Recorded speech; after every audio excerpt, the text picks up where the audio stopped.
Silent night, holy night, all is calm, all is bright, round yon virgin mother and child,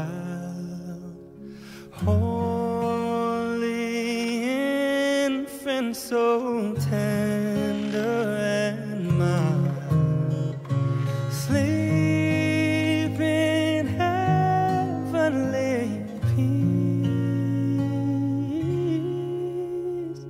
sleep in heavenly peace.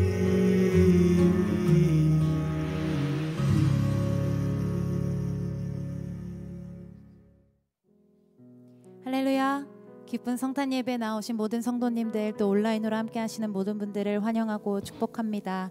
우리 좌우에 계신 분들과 이렇게 인사했으면 좋겠습니다. 메리 크리스마스. 이 시간 이 땅 가운데, 우리의 삶 가운데에 빛과 또 소망으로 찾아오신 그 주님을 함께 기뻐하며 찬양하기를 원합니다. 모두 다 함께 자리에서 일어나셔서 우리 존귀하신 주님께 모든 감사와 또 영광의 박수 올려드리시며 함께 찬양하시겠습니다.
와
존귀하신 예수 그리스도 이름을 높여드립니다. 할렐루야.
우리를 사랑하셔서 하나님의 본체이신 예수님을 아기의 모습으로 이 땅에 보내시고 가장 낮은 곳에서 우리의 상처와 아픔과 가난과 고통을 체휼하시는 하나님을 찬양합니다. 이 복된 성탄절에 모든 성도가 하나님을 예배하기 위해 모였습니다. 아무 자격도 없는 저희를 하나님이 사랑하시고 예수님을 주셨으니 주님을 맞이하는 기쁨과 감격으로 예배하기 원합니다. 이 예배가 2000년 전 주님 오신 날처럼 천군 천사와 함께 하나님께 영광을 돌려드리는 예배 되기를 소원합니다. 어느 해보다 어렵고 혼란스러운 올해 예수님의 탄생이 우리에게 유일한 소망이 됩니다. 세상 어디를 돌아보아도 기쁨이 없는데 하나님이 완전하고 기쁨 가득한 선물을 주셨습니다. 성탄의 기쁨을 우리만 누리지 않게 하시고 교회 밖 성탄절과 복정동 비축제, 성탄절 전도를 통하여 복정동과 성남 땅에 예수 탄생의 기쁨과 십자가 복음을 전하게 하셔서 감사합니다. 이웃들에게 전해진 선물과 복음을 통해 저들이 가장 귀한 선물이신 예수님을 받아 누리게 하시기를 기도합니다. 하나님께서 제게도 이미 가장 좋은 선물이신 예수님을 주셨는데 그 선물을 받아 누리지 못하고 눈에 보이는 다른 선물을 찾고 구한 어리석은 자임을 회개합니다. 다시 한번 십자가 앞에 나아가 이미 충분한 구원의 은혜를 받아 누리기를 소원합니다. 아기로 나신 예수님을 내 마음 중심에 모시고 왕으로 경배하기 원합니다. 하나님께서 단위에 세우신 김다희 담임 목사님께 성령의 기름을 부어주셔서 담대히 하나님의 말씀을 선포하게 하소서. 혼돈의 시대 가장 위대한 선물이라는 제목으로 말씀을 전하실 때 모든 성도의 마음에 왕이신 예수님이 주시는 평화가 임하게 하소서. 선한 소리 합창단과 글로리아 찬양대의 전심을 다한 찬양을 하나님께서 기뻐 봐주소서. 성탄 절기팀으로 예배 안내와 방송으로 주차 봉사로 각자의 자리에서 성탄전 예배를 위해 헌신하여 섬기는 모든 지체들의 마음에 성탄의 기쁨과 위로가 충만하게 하소서. 전쟁과 재난 가운데 있는 세계 곳곳에 또 분열과 혼란 중에 있는 이 나라에 예수 탄생의 은혜가 모든 사람에게 미치는 큰 기쁨이 되기를 소망합니다. 예배의 모든 순간을 주님께 맡겨드리며 우리 구주 예수님 이름으로 기도합니다. 아멘.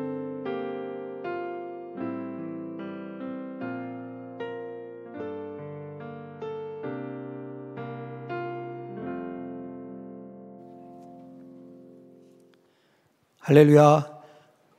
복된 날입니다. 하나님께서 친히 우리를 만나기 위해서 하늘을 떠나서 우리를 찾아오신 그것을 기억하는 이 복된 날, 하나님의 은혜가 가득하시기를 축복합니다. 오늘은 성탄절로 수요 저녁 예배는 모이지 않겠습니다. 오늘 이제 2024년이 다가고 신년이 되고 있는데요, 신년에 아주 특별한 기도 모임이 있습니다. 다니엘 21일 금식 기도회가 1월 1일부터 시작되겠습니다. 하나님께서 우리에게 특별히 기도할 때라고 말씀하셔서 우리를 초청하고 있는데, 적어도 하루에 한 끼 금식하며 하나님께 마음을 두고 또 새해를 시작하고 나라와 민족을 하나님께 맡겨드리는 일에 모든 교우들이 동참하시기를 주님의 이름으로 권면드립니다. 곧 배부될 기도 핸드북을 통해서 어떻게 참여할 수 있는지 자세하게 설명되어 있습니다. 핸드북을 통해서 참여하시면 되겠고요, 홈페이지를 통해서 신청하실 수 있겠습니다. 특별히 혼자 기도하지 마시고 함께 모여서 기도할 수 있는 자리로 초청합니다. 새벽 기도에 성전 기도, 그리고 마갈 다락방에서는 월요일, 화요일, 목요일 21일간 저녁 9시에 중보기도실에서 함께 모여서 기도합니다. 이 모든 기도의 자리들을 통하여 하나님 주시는 특별한 은혜를 누리시기 바랍니다. 이번 주 금요 성령 집회는 2024년 마지막 금요 성령 집회입니다. 열방을 위해서 기도하는 선교를 주제로 보이는데요, 은혜의 자리에 사모함으로 나오셔서 하나님께서 2024년 마지막에 부어주시는 은혜를 특별히 누리시기를 바라겠습니다. 결혼 안내 드립니다. 젊은이 교회 정영택 군과 심수빈 양의 결혼식이 28일 토요일 오후 4시 더 채플 앳 노년에서, 갈렙교회 우영철님 조현숙 권사의 딸 우지영 양과 이성훈 군의 결혼식이 28일 토요일 오후 5시 30분 가천 컨벤션 센터에서 있습니다. 하나님이 기뻐하시는 가정이 되도록 함께 기도해 주시고 축하해 주시기 바랍니다. 이 시간 하나님을 경외하는 마음으로 다 함께 자리에서 일어서시겠습니다. 하나님께서 오늘 우리에게 주시는 말씀은 이사야서 9장 6절에서 7절까지 말씀입니다.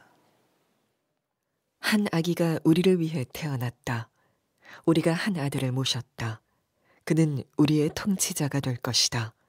그의 이름은 놀라우신 조언자, 전능하신 하나님, 영존하시는 아버지, 평화의 왕이라고 불릴 것이다. 그의 왕권은 점점 더 커지고 나라의 평화도 끝없이 이어질 것이다. 그가 다윗의 보좌와 왕국 위에 앉아서 이제부터 영원히 공평과 정의로 그 나라를 굳게 세울 것이다. 만군의 주님의 열심이 이것을 반드시 이루실 것이다. 아멘. 하나님의 말씀입니다. 다 함께 자리에 앉으시겠습니다.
가장 귀한 선물을 보내주신 우리 하나님 아버지께 우리 감사 영광의 박수 올려드리겠습니다. 할렐루야.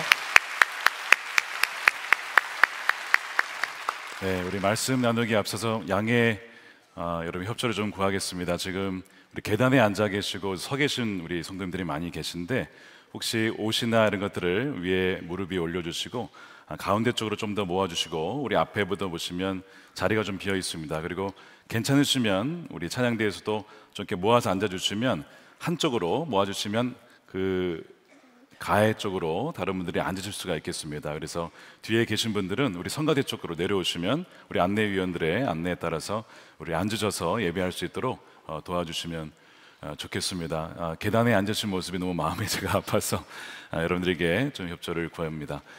그렇게 해서 좀 앉아주시면 감사하겠습니다. 우리 좌우에 계신 분들에게 우리 밝은 얼굴로 우리 인사하도록 하겠습니다. 메리 크리스마스, 복된 성탄 되시길 바랍니다. 메리 크리스마스, 복된 성탄 되시길 바랍니다. 네, 감사합니다. 우리 성탄절에 이렇게 모여서 예배할 수 있는 것이 얼마나 큰 은혜인지 모릅니다. 네, 우리 성탄절 메시지 전하겠습니다. 혼돈의 시대 가장 위대한 선물이란 제목의 말씀을 나누겠습니다. 역사 속에는 항상 어둡고 혼란스러운 시기가 있어 왔습니다. 그러나 그럴 때마다 하나님의 섭리를 통해서 그 문제의 해답과 같은 인물들이 태어나곤 했습니다. 예를 들면 1545년 4월 28일에 한성 건촌동에서 어느 한 가정의 네 형제 중에 세 번째 아들이 태어납니다.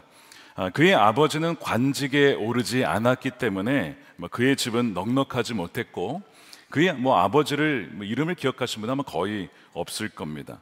그의 아버지가 아들들에게 이름을 지어줄 때에 중국의 성인과 왕의 이름을 따서 복희, 요임금, 순임금, 우임금 하나하나 그 이름 자를 따서 셋째 아들에게는 순자를 붙였습니다. 이 아들의 이름은 바로 이순신이죠. 그리고 47년 뒤에 조선의 가장 어두운 시기를 맞이하게 되는데 바로 1592년 임진왜란이 발발합니다. 아시다시피 이 혼란과 혼돈의 시대, 가장 어두웠던 시대의 등불과 같은 인물이 바로 이순신 장군이었습니다. 그가 태어났을 때에는 이 아기가 그런 인물이 되겠나 그렇게 예측한 사람은 아마 거의 없었을 겁니다. 그저 평범한 가정의 셋째 아들로 태어난 이 아기가 훗날 47년 뒤 조선 땅을 구원하는 영웅이 되었습니다. 만일 이 이순신 장군이 아니었더라면 이 땅은 일본의 땅이 되었을 것입니다. 그러니까 임진왜란이 발발하기 전에 하나님께서는 한 아기를 이 땅에 보내주셨던 것이죠. 하나 이야기를 더 들려드리겠습니다. 이번에는 미국인데 1809년 2월 12일에 미국의 켄터키주의 한 시골에서 역시 가난한 집에 한 아들이 태어나게 됩니다. 그의 아버지는 농부였는데 3번 연속 파산을 하면서 넉넉하지 못한 형편에 이 아들이 태어납니다. 이 아들은 정규 교육을 거의 받지 못했어요. 대신에 그의 어머니가 이 아들에게 성경을 읽어주고 성경을 읽도록 가르쳤고 셰익스피어 같은 그런 문학 작품, 책들을 읽을 수 있도록 그렇게 독서법을 가르쳤습니다. 어린 시절부터 이렇게 성경과 독서를 통하여 지혜를 쌓았던 바로 이 사람이 훗날 미국의 제16대 대통령이 되죠. 아브라함 링컨의 이야기입니다. 그리고 수십 년 뒤에 미국이 남과 북으로 갈라져서 남북 전쟁을 벌일 때에 남과 북을 통합하여서 하나 될 수 있도록 인도한 그 사람이 바로 링컨이죠. 그리고 훗날에 벌어질 이 내전 남북 전쟁의 상황 이전에 하나님께서는 아브라함 링컨이라고 하는 아기를 그 땅에 보내주셔서 훗날 벌어질 혼돈의 시대를 대비할 수 있도록 주님께서 보내주신 것입니다. 이순신 장군과 아브라함 링컨의 이야기를 통해 보면 이 땅의 혼란의 시기 이전에 하나님께서는 어떤 한 인물과 사람을 미리 보내셔서 그것을 이미 대비할 수 있도록 해주셨다는 것이죠. 마찬가지로 이스라엘 백성들에게는 한 아기가 우리에게 주어질 것이다, 태어날 것이다 라고 하는 놀라운 그 기대를 가지고 오랜 시간 기다려왔습니다. 그 아기는 단지 평범한 아기 왕 정도가 되는 것이 아니라 바로 원수의 머리를 칠 수 있는, 영원히 칠 수 있는 그 아기에 대한 탄생의 예언이었습니다. 그 예언이 어디에 나오냐면 창세기 3장 15절에 나옵니다. 이렇게 되어 있습니다. 내가 너로, 바로 너는 뱀과 사탄을 말합니다, 여자와 원수가 되게 하고 너의 자손을 여자의 자손과 원수가 되게 하겠다. 여자의 자손은 너의 머리를 상하게 하고 너는 여자의 자손의 발꿈치를 상하게 할 것이다. 바로 십자가에 대한 예언이죠. 십자가에서 사망 권세를 이기시고 사탄을 물리치신 바로 그 예수 그리스도를 말합니다. 그래서 이 자손이라는 표현이 복수가 아니고 단수고 남성형으로 되어 있습니다. 한 남자 아기가 태어날 것이다. 그래서 이 하나님의 백성들은 이 남자 아기가 언제 어디서 태어날 것이냐, 거기에 굉장히 많은 관심을 갖고 있었어요. 모든 이 땅의 사람들이 사탄에 속아서 죄로 말미암아 다 죄에 굴복할 수밖에 없는 죄의 권세의 지배 아래 살고 있는데, 바로 그 권세에서 해방시켜줄, 영원히 자유를 줄 그 아기를 기다렸다는 것이죠. 그래서 오늘 우리가 읽은 이사야 예언을 보게 되면 바로 그 아기가 주어진다, 그리고 그 아기가 어떤 자인지를 말씀하고 있습니다. 오늘 본문의 배경을 보게 되면 9장 1절에 보면 스불론 땅과 납달리 땅에 흑암이 가득했지만 빛이 임하였다. 바로 아기의 탄생을 예언하고 있습니다. 이 스불론과 납달리 땅은 어떤 지역이냐면 이스라엘의 북부 지역이라서 국경지대입니다. 늘 이 아수르와 같은 외국 군대가 쳐들어오면 가장 먼저 침략을 당하는, 그러니까 이 평안이라고는 찾아볼 수 없는, 평화가 깃들 날이 없었던 땅이 바로 이 스불론과 납달리 땅이었습니다. 바로 그들에게 빛이 임하고 평강이 임하게 될 것이다 라고 하는 거예요. 그래서 이사야는 그들이 겪었던 상황을 내리누르는 멍에와 또한 짓누르는 압제자의 몽둥이를 주께서 꺾으실 것이다 라고 하면서 그들에게 진정한 평강이 임할 것이라고 예언하고 있죠. 이사야 9장 4절 보십시오. 주님께서 미디안을 치시던 날처럼 그들을 내리누르던 멍에를 부수시고 그들의 어깨를 짓누르던 통나무와 압제자의 몽둥이를 꺾으셨기 때문입니다. 침략자의 군화와 피묻은 군복이 모두 땔감이 되어 불에 다 없어질 것이기 때문입니다. 바로 그 오실 그 아기를 통하여서 하나님이 이 일을 이루신다는 거예요. 놀랍게도 예수님이 이 땅에 오셔서 주로 사역하셨던 곳이 북부 갈릴리, 바로 그것이 납달리, 스불론 땅이었습니다. 갈릴리에서 사역을 시작하시면서 갈릴리에서 12제자를 부르시고 바로 갈릴리와 가버나움 그 지역에서 병든 자를 치유하시고 하나님 나라가 가까이 왔음을 선포하시면서 복음을 증거하셨지요. 바로 예수님은 이사야 9장에서 말씀되었던 이 예언이 성취가 되었음을 본인의 사역을 통해서 그때 증언하고 계셨던 것입니다. 가장 억눌리고 억압받고 평안할 날이 없었던 그 지역의 사람들에게 가장 먼저 하나님의 사랑이 그들에게 주어졌습니다. 그래서 이사야 선지자는 한 아기가 우리에게 주어졌다, 마치 선물처럼 주어졌다라고 말씀해요. 자, 오늘 9장 6절을 개정판으로 보면 이렇게 되어 있습니다. 이는 한 아기가 우리에게 낳고 한 아들을 우리에게 주신 바 되었다. 이거는 과거형이 아니라 현재형으로 되어 있죠. 미래에 주어질 것이 아니라 이미 주어졌다는 거예요. Son is given to us. 우리에게 이미 주어졌다는 겁니다. 하나님이 우리에게 선물을 주셨다는 거예요. 이 선물과 같은 아기가 그러면 어떤 아기이냐? 그것이 9장 6절 후반부에 나와 있습니다. 그는 우리의 통치자가 될 것인데 그의 이름은 4가지가 있습니다. 놀라우신 좋은 자, 전능하신 하나님, 영존하시는 아버지, 평화의 왕입니다. 자, 이 4가지 이름 가만히 보십시오. 4가지. 놀라우신 좋은 자, 전능하신 하나님, 영존하시는 아버지, 평화의 왕이라는 거예요. 이 4가지 중에 어느 한 가지만 가질 수 있어도 이런 엄청난 선물입니다. 놀라우신 좋은 자, 이 원더풀 카운셀러라고 하는 부분을 한번 보십시오. 여러분, 삶에 여러 가지 고민이 있을 때, 상담이 필요할 때, 내가 내 인생을 어디로 가야 할지 모를 때에 내 인생의 길을 알고 답을 아는 놀라우신 좋은 자가 있다면요, 그것만으로도 엄청난 힘이 될 겁니다. 내가 이곳으로 가야 됩니까? 저곳으로 가야 됩니까? 움직여야 됩니까? 말아야 됩니까? 이 모든 것에 대해서 완벽한 답을 줄 수 있는 놀라우신 좋은 자만 있어도요, 우리 인생의 대부분의 문제는 해결이 될 것인데, 그런데 그것만이 아니라 두 번째 뭐라고요? 전능하신 하나님, 그분이 우리에게 오셨고, 세 번째 보니까 영존하신 아버지이시고 평화의 왕이 바로 이 아기 안에 이 네 가지가 다 담겨 있다는 겁니다. 이런 종합 선물 세트가 어디에 있습니까? 이거를 누가 어떻게 주셨다고요? 하나님께서 우리에게 아기 예수 그리스도를 통하여 우리에게 주신 것이죠.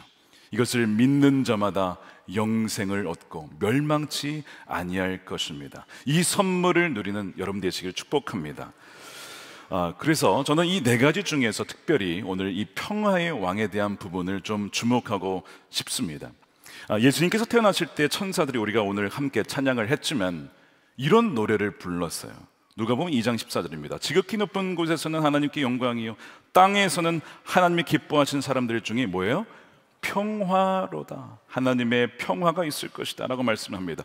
예수님이 평화의 근원이에요. 예수님이 없이는 평화가 있을 수 없다는 겁니다. 여러분, 평화라고 하는 이 단어가 무슨 뜻이죠?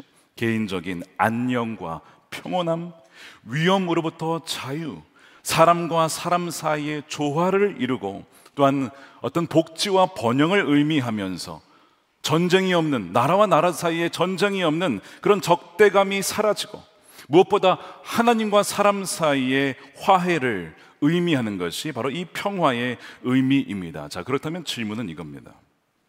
평화의 왕이 오실 것이 아니라 오신다고 했고 이미 오셨다고 했는데 왜 이 세상은 여전히 평화롭지 못한 것일까요? 여러분, 질문을 하셔야 됩니다. 평화의 왕이 왔는데 왜 이 세상은 여전히 나라와 나라가 갈등하고 전쟁을 하며 우크라이나, 러시아 또한 지금 대한민국 간에 이 안에도 국민들 간에 서로 갈등되어 있고 분열되어 있고 이 혼돈에 빠져 있는 이 상황을 우리가 어떻게 이해해야 할까요? 오늘 말씀을 가만히 묵상해 보면 또 가만히 깊이 생각해 보면 이사야 9장 6절에 있는 이 평화는 이미 온 현재 임한 평화와 나중에 온전히 임할 미래로 나뉘어 있음을 보게 돼요. 평화는 이미 임했지만 전 세계적인 진정한 평화는 점진적으로 그리고 나중에 미래에 온전히 임하게 된다는 겁니다. 자, 7절 말씀을 보십시오. 그의 왕권은 어떻게 돼요? 점점 더 커질 것이다. 점점 더 커질 것이고 그의 나라의 평화도 끝없이 이어질 것이다. 그가 다윗의 보좌와 왕국에 앉아서 이제부터 영원히 공평과 정의로 나라를 굳게 세울 것이다. 다 뭐예요? 미래형으로 되어 있죠. 점진적으로 한 나라의 그 미래가 온전히 세워지게 될 것인데 하나님 나라가 그렇게 임한다는 것입니다. 만군의 주님의 열심이 이것을 반드시 이루실 것이다. 하나님께서 이 온전한 평화를 반드시 이루신다는 것입니다. 그런데 아직은 온전히 임하지 않은 상태라는 거예요.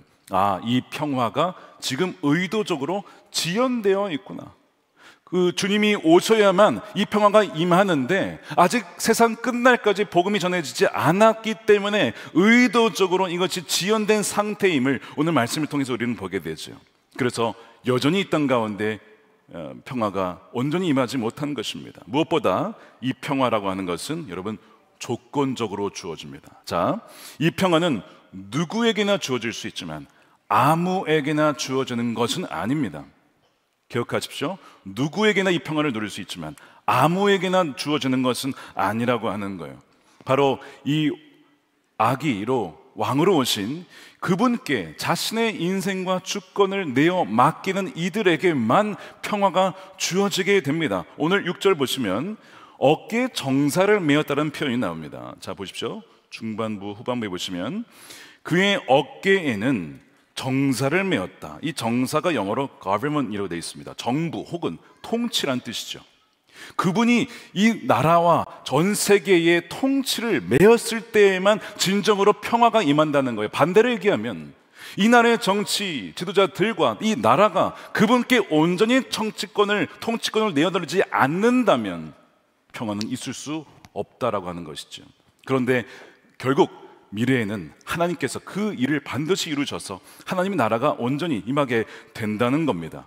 자, 그렇다면 이 평화를 우리는 누릴 수 없는 것일까? 아니에요. 조건적이라고 했잖아요.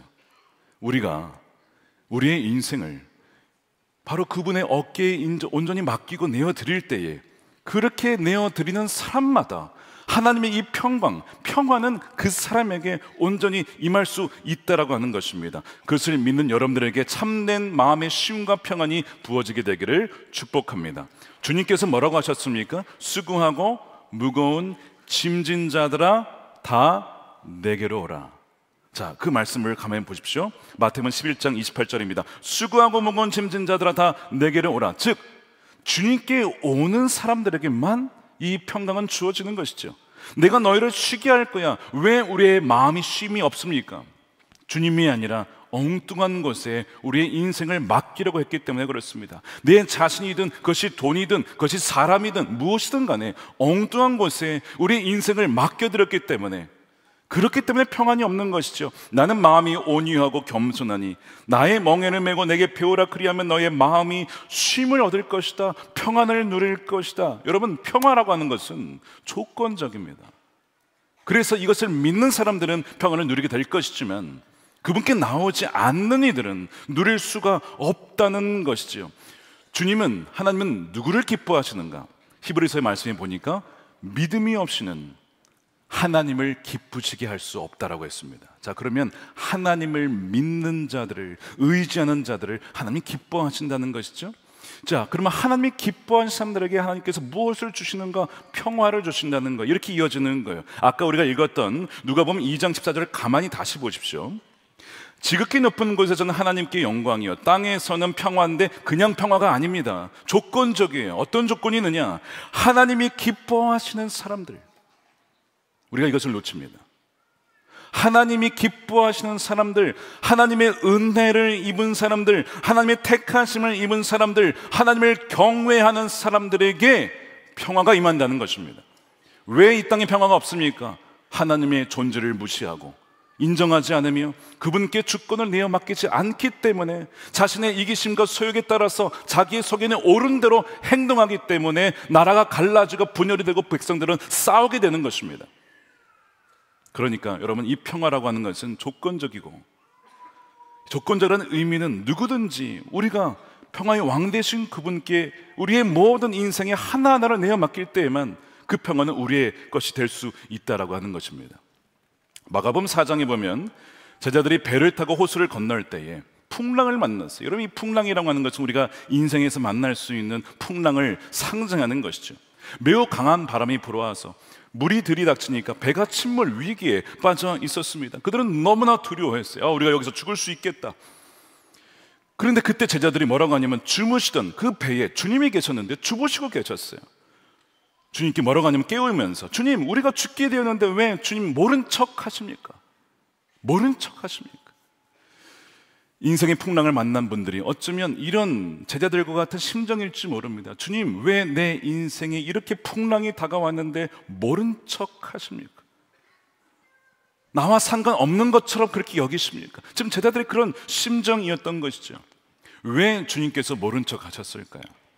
그들을 트레이닝 시키는 겁니다. 풍랑 속에서 너희들이 의지할 것이 무엇이냐? 너희들이 힘으로 다 할 수 있다고 생각했느냐? 내가 열심히 연구하고 일하고 뼈 빠지게 일하면 너의 인생이 제대로 갈 수 있을 것이라고 생각했느냐? 풍랑을 만났을 때 너희가 한번 겪어봐라. 어떤 상황이 되었느냐? 바로 그때까지 기다렸다가 비로소 제자들이 주님을 의지하기 시작하고 깨우기 시작합니다. 주여, 우리를 살려주십시오. 주님께서 일어나시더니 고요하고 잠잠하라 풍랑을 잠재해 오신 다음에 제자들에게 이렇게 말씀하시죠. 왜 그렇게 무서워하느냐?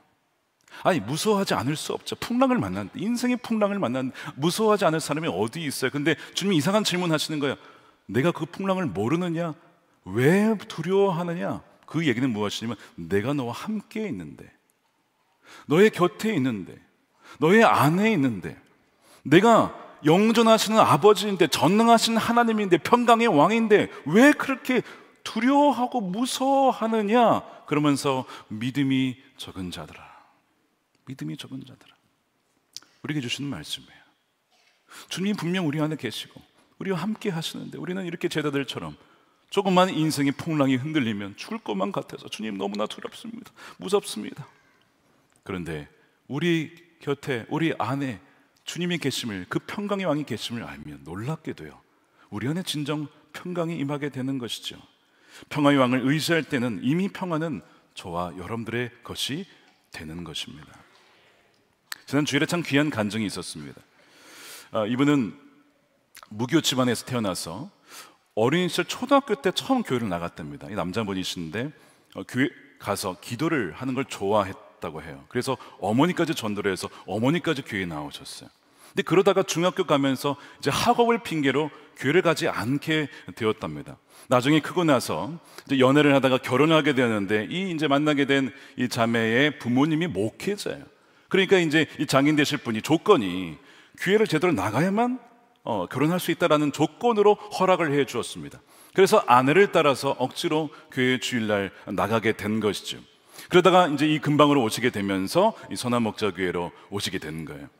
그렇게 이제 예배를 드리게 되는데 이 주일만 드리면 되는데 이제 하다 보면 조건이 하나씩 늘어나게 됐죠. 여보, 주일만이 아니라 금요 성령 집회도 같이 가자.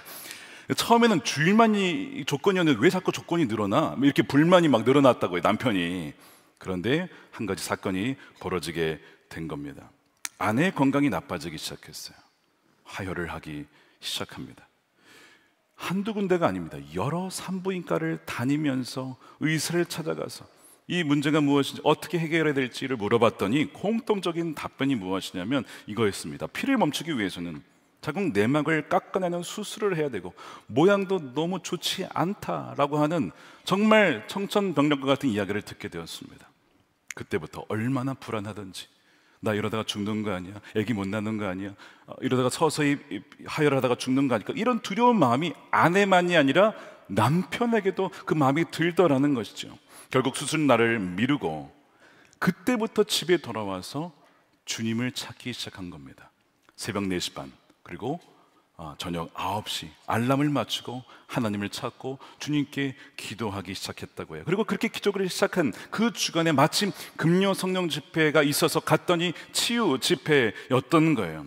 그날 이런 메시지가 있었다고 해요. 몸과 마음에 치유가 필요하신 분들은 자리에서 일어나 주십시오. 그분들이 그 얘기를 듣고 자리에서 일어났어요. 여러분, 메시지를 듣고 반응하여 응답하는 것과 굉장히 중요합니다. 성경에 보면 예수님 말씀에 응답하여 나온 이들에게 그 역사가 일어났어요. 다 일어난 게 아닙니다. 조건적이었습니다. 그날 그 메시지를 듣고 두 부부가 이제 일어나서 기도를 하는데 간절하게 하나님께 기도했답니다. 그 아내가 집회 이후에 남편에게 그러더랍니다. 하나님께서 도와주고 계신다는 그 마음이 확 들더래요. 그 다음에 이제 기도를 계속했는데 하루하루 지나면 정말 피가 멎는 것 같더니 정말 피가 멎은 겁니다. 병원에 가서 진료를 받았어요. 의사 선생님이 깜짝 놀라고 의아해하시면서 말씀하시기를 수술할 필요가 없습니다. 그리고 모양이 분명히 많이 좋지 않았는데 피가 멎고 모양도 돌아왔습니다. 너무나 신기한 일입니다. 그 얘기를 듣고 병원에 나오는데 남편과 아내가 하나님께 찬양을 하며 눈물을 흘리며 하나님 감사합니다. 하나님 감사합니다. 이 남편분이요, 그 이후로는 아내가 교회 가자 그러면 억지로 끌려갔잖아요. 근데 이제 아내가 교회 가자 그러면 그래 교회 가야지 기쁘게 가더랍니다. 이 모든 것을 하나님이 행하셨습니다. 할렐루야, 주님을 찬양합니다. 주 2회 가정 예배가 세워지고 찬성만 하던 교회에 등록하여 양육받고 세례를 받고 그 아내 마음에 진정한 평강의 왕이 그 가정 가운데 임하게 된 것입니다. 여러분, 평강의 왕이신 주님은 그분의 어깨에 자신의 인생과 모든 것을 맡기는 이들에게 주어주는 것입니다. 그분의 이름은 전능하신 하나님이라고 했죠. 마태복음 4장에 보니까 예수님께서 그 갈릴리 즉 스불론 납달리 땅에 가셔서 하신 일이 무엇이었나? 4장 23절 보십시오. 마태복음에 예수께서 온 갈릴리를 두루 다니시면서 그들의 회당에서 가르치며 하늘나라의 복음을 선포하며 백성 가운데서 모든 질병과 아픔을 고쳐주셨다. 예수의 소문이 온 시리아에 퍼졌다. 그리하여 사람들이 갖가지 질병과 고통으로 앓는 모든 환자들과 귀신 들린 사람들과 간질병 환자들과 중풍병 환자들을 예수께로 데리고 왔고 예수께서는 그들을 고쳐주셨다. 그 흑암에 있던 땅에, 수불론 땅에 빛이 임하였습니다. 두려움과 염려에 사로잡혀 있었던 그 백성들에게 하나님의 그 평강이 그들에게 임하게 된 것이죠. 감사하게도 여러분, 이것은 지금 오늘 우리에게도 얼마든지 임할 수 있는 평강입니다. 주님은 지금도 오늘도 내일도 우리에게 이 평강을 주시는데 바로 그분은 놀라우신 좋은 자, 전능하신 하나님, 영존하신 아버지, 평강의 왕이시기 때문에 그렇습니다. 오늘 오신 분들, 우리 오프라인으로 온라인으로 또 6층과 우리 지하 1층, 2층 오신 모든 분들, 이 가장 우리에게 주신 최고의 선물이신 예수님, 평강의 왕이신 주님만을 모시고 평생의 그 평안 가운데 살아가게 되시는 여러분 되시기를 축복합니다. 물론 여러분, 언제나 모든 문제와 질병과 그것이 해결되는 것은 아닙니다. 우리는 그것을 인생을 살면서 잘 알고 있어요. 그런다 할지라도 우리의 삶에 여전히 풍랑이 일어날 때가 있습니다. 그러나 말씀이 뭐라고 되어 있냐면, 환경과 여건에 상관이 없이 우리가 그리스도 안에 머물러 있기만 한다면 그 평강이 임하게 된다고 말씀하고 있는데, 그 약속이 어디에 있냐면 빌립보서 4장 6절입니다. 아무것도 염려하지 말고 모든 일을 오직 기도와 간구로 하고 여러분이 바라는 것을 원망이 아니라 감사하는 마음으로 하나님께 아뢰십시오. 자, 그러면 사람의 헤아림을 뛰어넘는 하나님의 평화가 여러분의 마음과 생각을 그리스도 예수 안에서 지켜줄 것입니다. 우리가 기도와 간구로 나아가면 문제를 해결해 줄 때도 있지만 그렇지 않을 때도 있어요. 문제는 여전히 남아 있습니다. 그런데 놀라운 것은 무엇이냐면, 사람의 헤아림을 뛰어넘는 하나님의 평강이 우리의 마음과 생각을 지켜주신다는 거예요. 문제는 여전히 있는데 내 마음은 너무나 평안한 것이죠. 그 놀라운 약속이 되어 있는 것입니다. 환경을 초월하는 평강이 있다는 거예요. 그래서 이 놀라운 약속을 우리가 믿을 때에 세상이 알 수도 없는, 야, 너는 진짜 보면 이렇게 문제가 많고 참 삶이 어려운데 어쩜 그렇게 평안하니? 세상이 이해할 수 없는 평안이 그 사람에게 임한다는 것이죠. 그 풍랑이 그 사람을 삼킬 것 같은데 삼키지 못하는 그 어떤 평강이 있다는 겁니다. 왜냐하면 예수님께서 이렇게 말씀하셨어요. 내가 너에게 주는 평안은 세상이 주는 것과 같지 않다. 하늘이 주는 평강이 있다는 것이죠. 요한복음 14장 27절 우리 함께 읽겠습니다. 시작. 나는 평화를 너희에게 남겨준다. 나는 내 평화를 너희에게 준다. 내가 너희에게 주는 평화는 세상이 주는 것과 같지 않다. 그러므로 너희는 마음에 근심하지 말고 두려워하지도 말아라. 할렐루야. 마음에 두려워하지도 말고 근심하지도 말아라.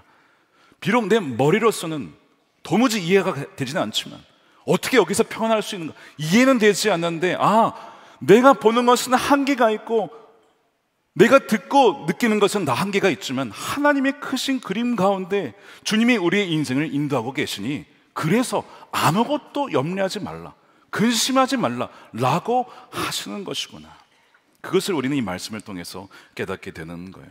그래서 이 예수 그리스도를 통하여 주시는 하나님의 평강이 여러분들에게 임하게 되기를 축복합니다. 여러분, 김미경 대표라는 분 아십니까? 이 독설로 유명하시고 굉장히 이 자기개발의 전문가시죠. 김미경의 마흔 수업, 아트 스피치, 여러 가지 이 자기개발 책을 쓰신 분입니다. 이분의 어머니가 신앙인이었는데 이 딸을 위해서 기도한다고 하면, 엄마 내가 알아서 살 테니까 나 위해서 기도하지 마, 나는 기도보다 내 힘으로 내 능력으로 살 거야, 이렇게 했던 분이 바로 이 김미경 대표입니다. 정말 열심히 산 분이에요. 이분이 코로나를 맞이하면서, 이 코로나가 되니까 강연이 다 그쳐졌잖아요. 수입이 없는 거예요. 어느 날 보니까 통장에 돈이 빵원이랍니다. 야, 큰일 났다, 어떻게 해야 되지? 더 열심히 살아야겠다. 그래가지고 4시 반에 일어나가지고 수백 권의 책을 읽고 공부하고 또한 코딩도 공부하고 막 이렇게 해가지고 뭘 만들었냐면, 사업을 하나 시작했는데 모든 지식을 다 온라인으로 다 올려놓는 거예요. 그래서 이분의 표현에 의하면 디지털 트랜스포메이션이라고 해서 모든 콘텐츠를 온라인으로 옮기기 시작했어요. 그래서 이제 이걸 작업하는 이 코딩 하시는 분과 대화를 하기 위해서 코딩도 배우고 이렇게 해서 열심히 했더니 글쎄 직원이 7명이었는데 이 코로나 기간 직원이 100명까지 늘어난 거예요. 회사가 급성장한 것이죠.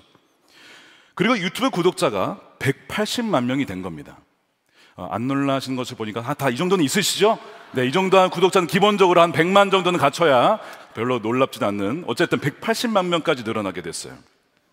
문제는 무엇이냐면 코로나가 끝나고 다시 포스트 코로나가 되었을 때, 일상으로 돌아갔을 때 사람들이 온라인보다는 이제 오프라인을 선호하기 시작하면서 회사 매출이 반토막이 나고 다시 반토막이 나는 겁니다.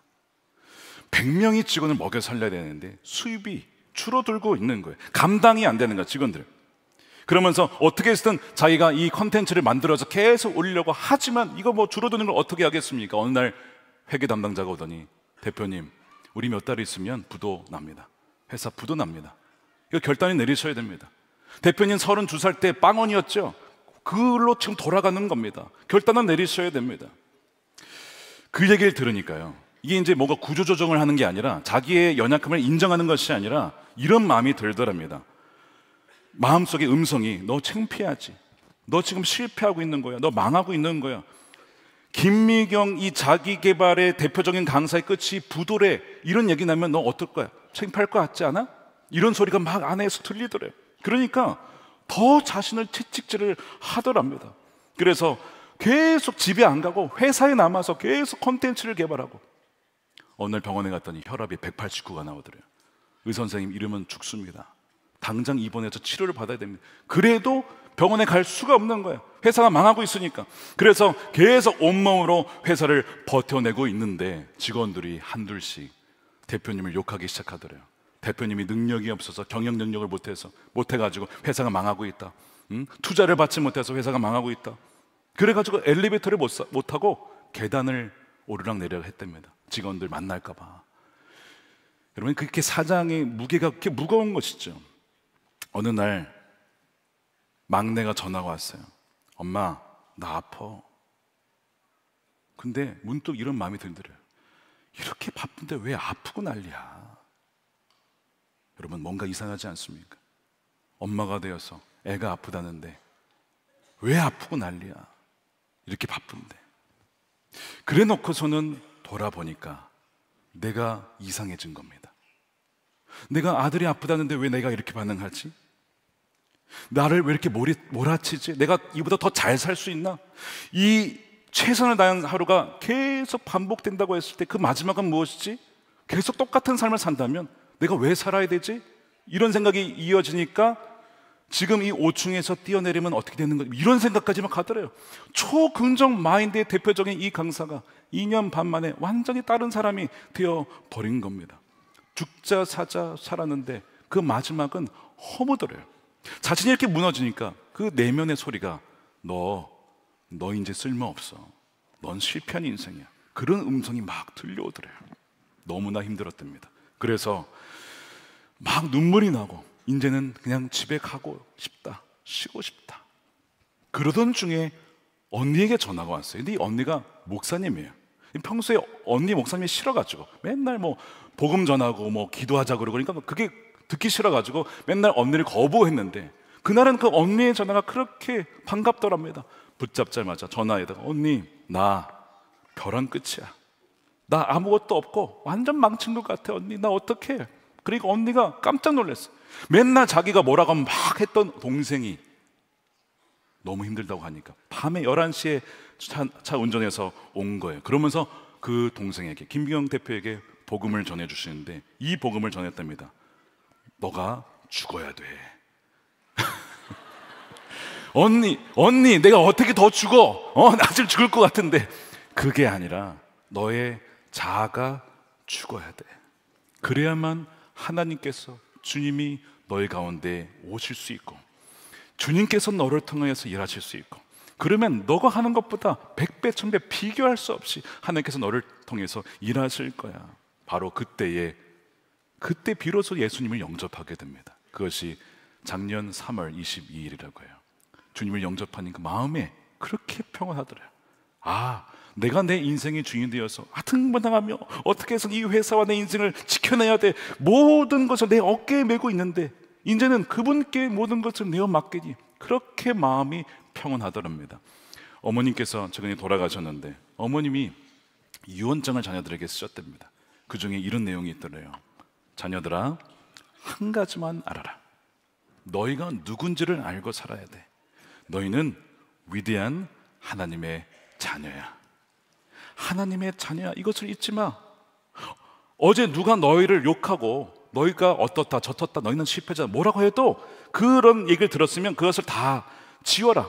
예수님의 이름으로 그 모든 들었던 것을 다 지우고 말씀을 바탕으로 너희는 나는 하나님의 자녀입니다. 나는 하나님의 사랑받는 자녀입니다. 그것을 다시 써라. 너희는 위대한 하나님의 자녀인 것, 이거 한 가지만 기억해.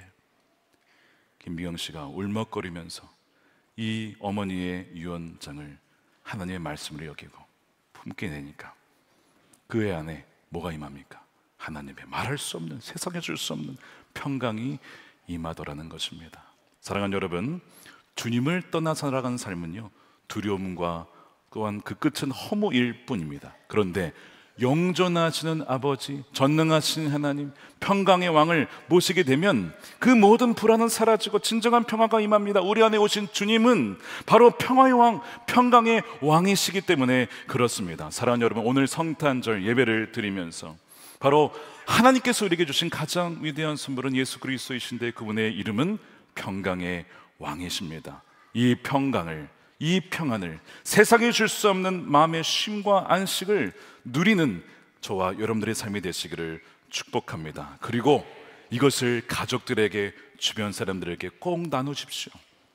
자신의 인생을 자기가 짊어지며 살아가는, 지금도 너무나 고통스럽게 불안해하며 살아가는 많은 이들이 있습니다.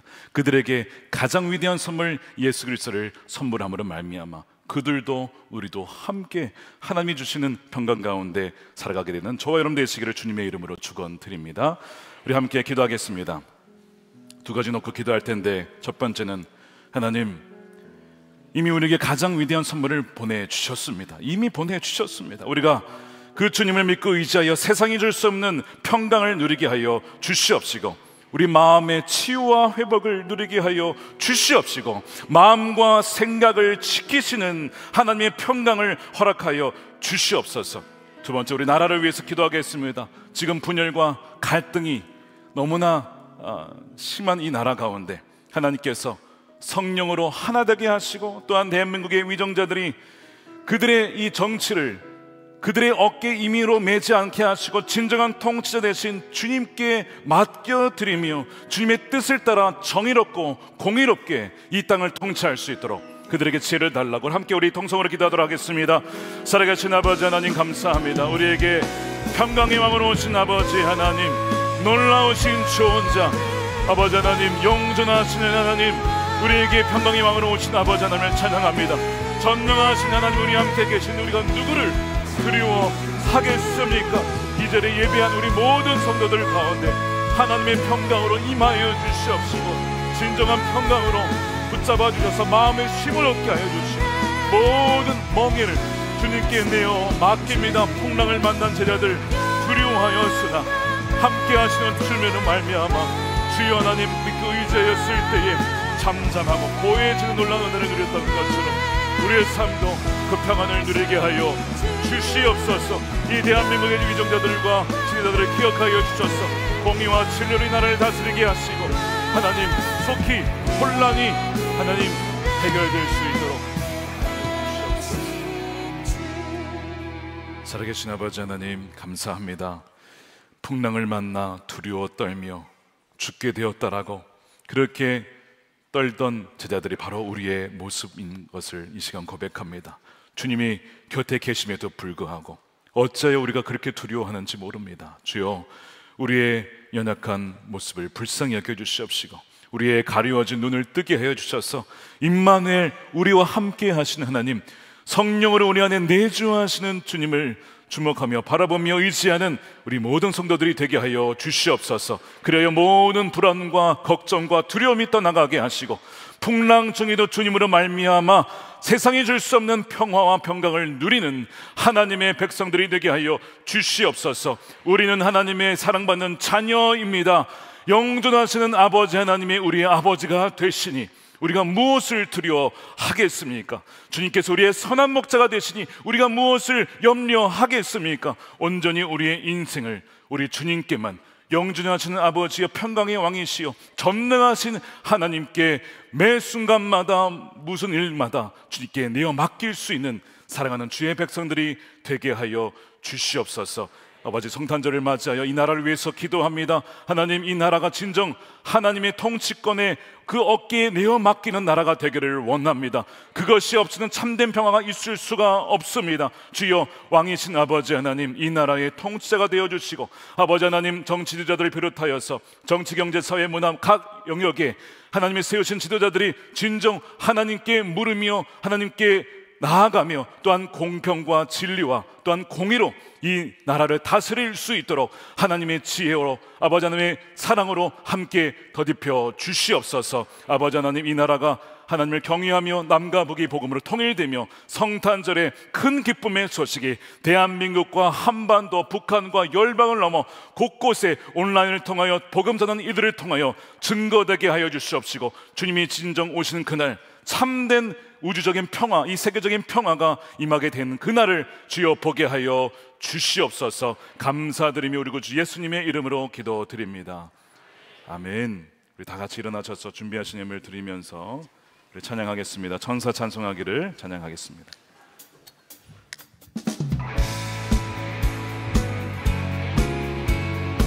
우리 박수 치며 찬양하겠습니다. 천사 찬송하기를 거룩하신 구주 영광 돌려보내세요. 영광 구주 오늘 나셨네. 구주 오늘 나셨네. 그보다는 나라를 기뻐하는 영광 받을 왕의 왕, 영광 받을 왕의 왕 베들레헴, 영광 받을 왕의 왕, 영광 받을 왕의 왕 베들레헴. 내 나신 주 오늘 나신 예수는 하늘에서 내려와 천여 몸에 나셔서 사람 몸, 세상 모든 사람들, 세상 모든 사람들 영원하신 영광 돌려 보내며 영광 돌려 보내며 높이 찬양하여라. 영광 돌려 보내며 높이 의로우신 예수는 평화의 왕이십니다. 평화의 왕이시고 세상 빛이네. 우리 생명 대신에 우리 생명 대신에 아멘. 죄인들을 불러서 거듭나게 영생하게 하시니 영생하게 하시니 왕께 찬양. 영생하게 하시니 영생하게 하시니 왕께 찬양하여라. 영생하게 하시니 왕께 찬양하여라. 우리 주님께 감사의 영광의 박수 올려드립니다. 할렐루야. 축도하겠습니다. 이제는 우리의 영원한 생명 되시며 우리의 영원한 왕 되신 예수 그리스도의 크신 은혜와 우리 모두를 살리기 위하여 독생자 아들을 가장 위대한 선물로 보내주신 하나님 아버지의 극진하신 사랑하심과 떠나지 아니하시고 우리와 늘 함께 하시는 성령님의 가망감동 내주하심이 성탄절 맞이하여 주님께 나와 예배하며 경배하며 우리에게 참된 평강과 안식을 주시며 영존하신 아버지, 전능하신 하나님, 놀라우신 조언자 되신 주님만을 의지하며 결단하는 사랑하는 우리 모든 성도들 머리 위에 저들의 가정과 일터와 사랑하는 자녀들, 교회와 이 나라와 민족, 조국 대한민국과 열방 가운데 영원히 함께 하시기를 간절히 축원하옵나이다. 아멘.